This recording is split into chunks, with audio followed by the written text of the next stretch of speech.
The rules are have fun and be yourself. I like that. All right, introduce yourself. So my name is Taylor, combat camera, Leal. A lot of people say Leal, and it like confuses me a little bit. It's Leal. It's just because I'm very Thai connected and proud to my like Mexican heritage. My grandparents were immigrants. My abuelo got his citizenship and then like 2 weeks later got drafted into Vietnam. Got a Purple Heart and a Bronze Star. So also where like the sort of the inspiration for at first joining the military came from, and then for those like who don't know, combat camera, it was kind of a derogatory moniker in the military because like if you're anything but like a grunt, which I was technically, like you're looked down on, and especially if like you're a cameraman, so combat camera to me like identity is everything. So like I took it, ran with it, made it my own thing, and people caught on, I guess so. Some people call me Taylor, some people call me Combat. So whatever you decide, I'm just here, just here. Oh, I've been a photographer since 2019. I've done video work since I want to say 2020. I didn't want to do video at first. I wanted to be a straight up photographer, but a lot of people started asking me about, can I do this? Can I do that? And I'm like, well, this is a revenue source that like I'm kind of, not getting into and missing out on. So why not? And I fall in love with it just as much as I love photography. So I'd say at this point, maybe 60-40 video at this, between my day job as a producer for an advertising agency, the weddings, small business work, or private clients. So on a scale of 1 to 10, how authentically are you living, both online and offline? I saw this question before, and I knew this would be a tough one to answer today because I just went through some pretty traumatic stuff. Separating out of a 3-year relationship, you know, with my boy involved. It's a tough one because like I feel very lost right now.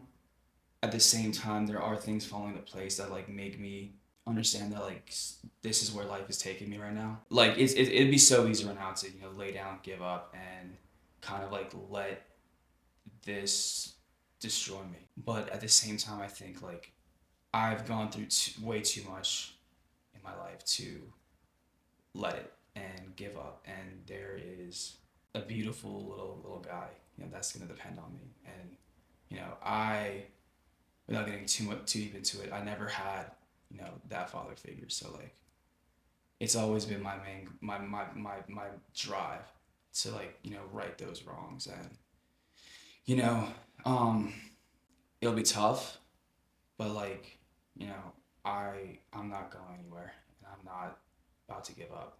So hopefully that's genuine and authentic, but I think what I can do better at though right now is like truly getting back to who I am as a creative.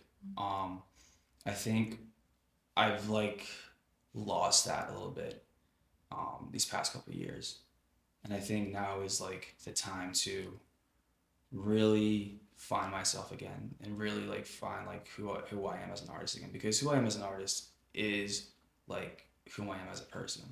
I think once I find that, then I can like truly like become who I'm meant to be. So If you had to give it a number, what would you put on it right now? I'd say a 7. A 7, just because like, there's steps I'm taking, there's things that I could do better at, so um I also like haven't really like I'm chronically online. I have so many vocal stems and stupid memes that it's so bad. But at the same, I'm not like I just don't post like stuff that I do anymore, and it's like because I also got caught up in this thing where like I feel like when I put my art out there, it has to be this like super in depth, like well thought out and made piece, and it's like it doesn't necessarily have to be that. Like, yeah, you can hold yourself to a standard. You absolutely should. At the same time, it doesn't have to be the fucking Mona Lisa every time. I had like, and again, it's realizing that like getting back to who I am as a creative is it can be as simple as just going out at golden hour and taking street photography again, and or having someone model again and whatever. So it doesn't have to be this elaborate thing. Okay, you spend most of your time behind the camera. How does it feel to be on the other side of the camera today? And what made you want to be seen in the hot seat? Yeah, definitely. it always feels good to be seen. I don't care who you are. I think everyone at some point like wants to be heard, wants their part of the story told, and to be remembered, if anything. Like my thing whenever like I started doing this was like early on. I always knew I wanted to be great. I always knew I wanted to be like people to see my work and like, no, that's him. You know what I mean? Like I wanted to be in those textbooks and those big pieces up on billboards, whatever. Have be in a space where like it was someone who truly celebrates other people and gives them their that shine. Kudos to you. Like seriously, thank you. This is really awesome.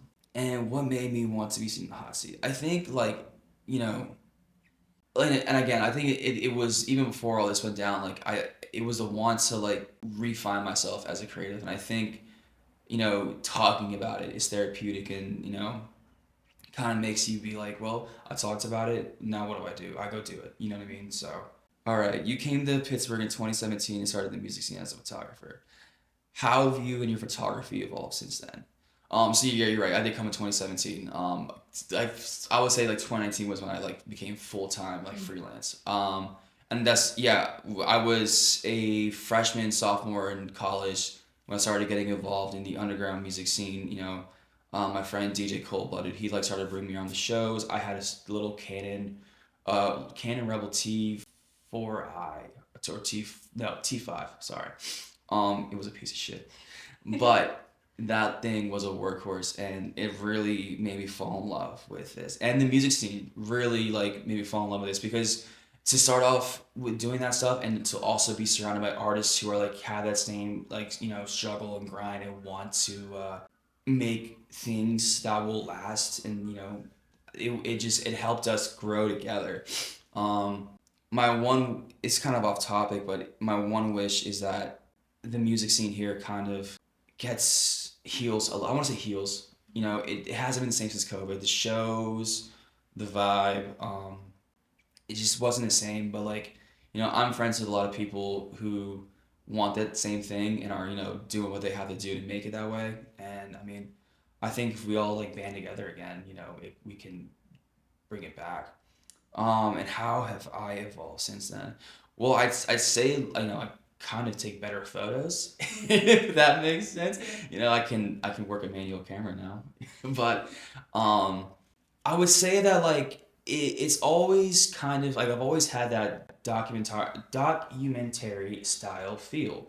God, that documentary style feel. I think what's changed is my true understanding of like light, color, and how that really sets the tone and mood and story of a person. And just because you have all that tangibles in the studio doesn't mean you can't express the same thing with people on stage performing or outdoors doing whatever, portraits.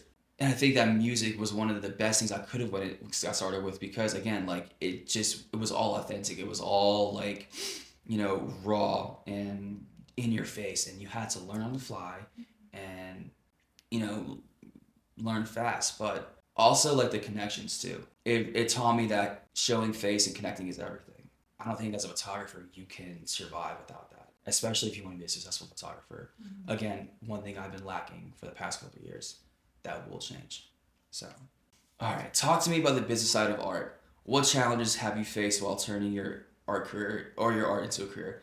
Excellent question. The business side is tough. Some people have a knack for it. People like Dominic Murray. I don't know if you ever met her yet.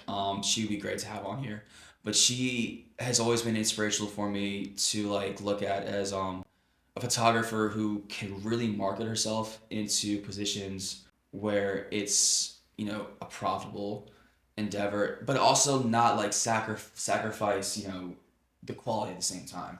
I think there has to be a mix of like you know is this ideal? Is this like good for me as an artist? Will this make me money? But at the same time, will I like feel fulfilled? And that can be tough.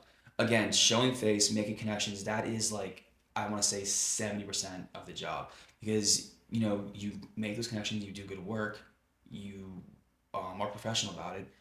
That turns into possibly more word of mouth on the line.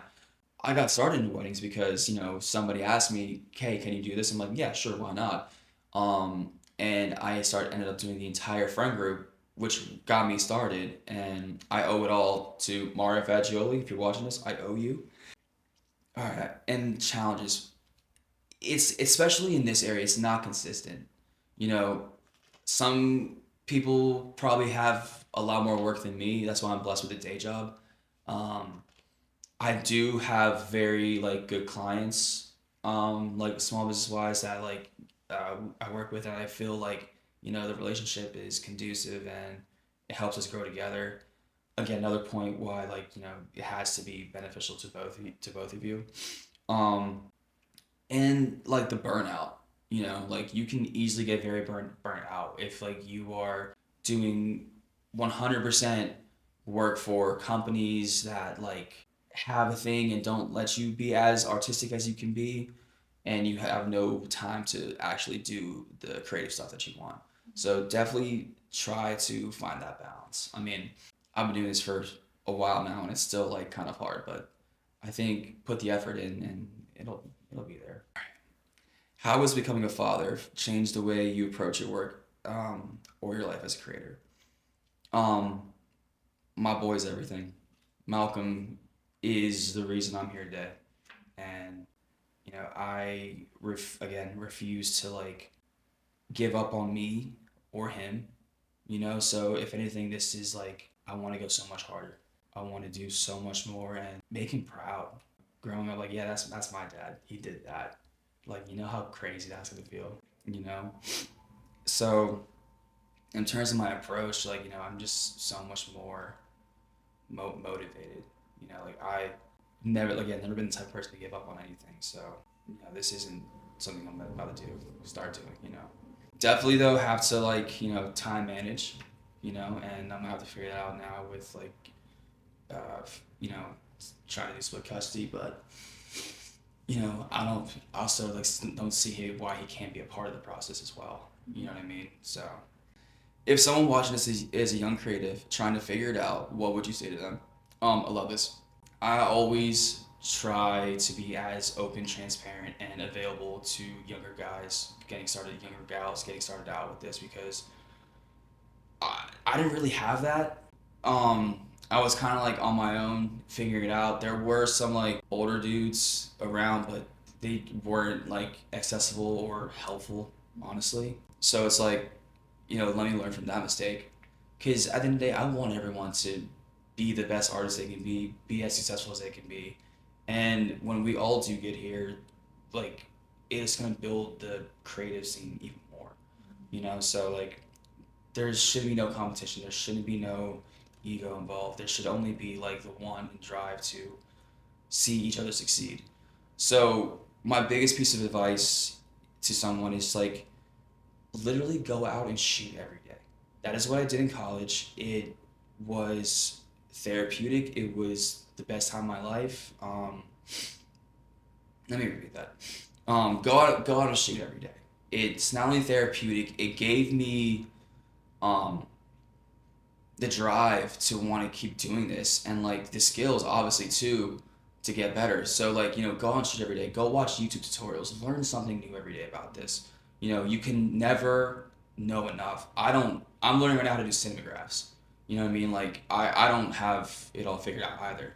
So like just have that want and drive to be great and you know do the things that will put you in those places.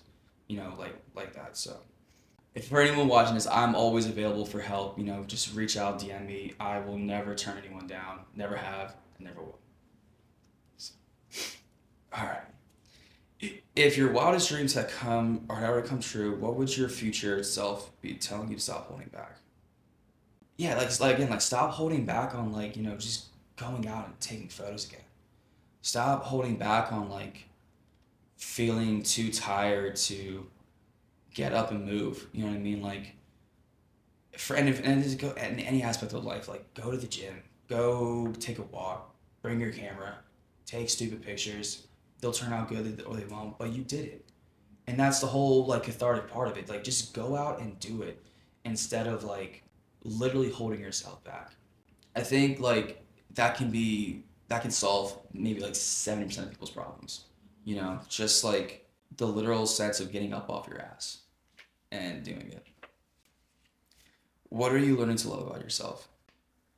I guess in a way I'm learning to love myself again entirely. You know, like I entire identity has kind of like been shattered.